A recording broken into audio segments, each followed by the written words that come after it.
And now to new research out today that eating a specific diet and keeping active can not only be good for the body, but for the mind as well. NBC's chief medical editor, Dr. Nancy Snyderman, is here with some food for thought. Dr. Nancy, good morning to you. Yeah, very cute. I credit the writers totally. First of all, what exactly does the study say and why is it so important? It's a cool study. It's looking at the Mediterranean type diet.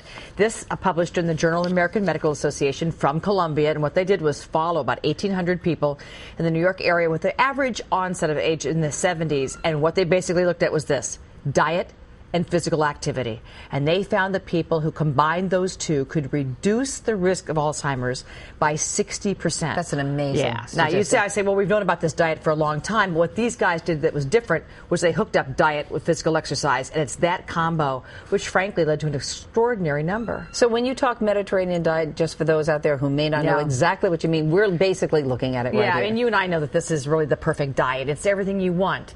It's fish, olive oil, nuts, whole grains, fruits. What you don't see red meat, you don't see chicken, you don't see a lot of dairy, you don't see the refined carbs and sugar and pops like that. But this is everything you need. When you read the statistic that 1 out of every 8 baby boomers will develop Alzheimer's, are you saying, based on this study, that we can control now who does get it and who doesn't? Well, I think we are increasingly knowing that you are born with a certain gene pool, and certainly with Alzheimer's, there's a genetic hit for a lot of people. I know in our family there is. Yeah, so I mean, you sort of say, okay, well, these are the cards I was dealt when I was born.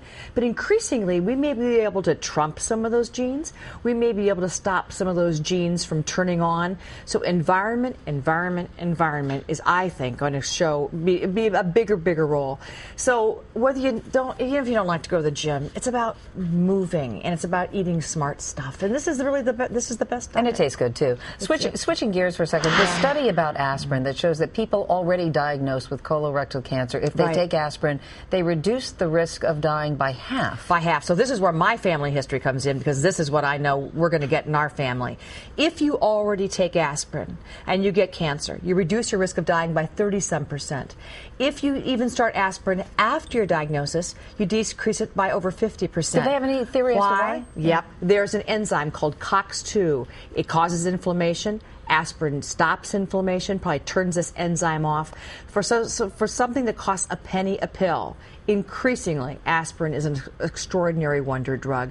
It's not something you take, without your doctor knowing, but I take one every day, and I think most doctors do. And important to know that this is cancer that has not metastasized. This is local cancer in the gut, but nonetheless, aspirin, something that everybody, for heart disease, cancer, stroke, you have to ask your doctor, should I be taking this every day? All right, Dr. Nancy, thank you so much. You bet.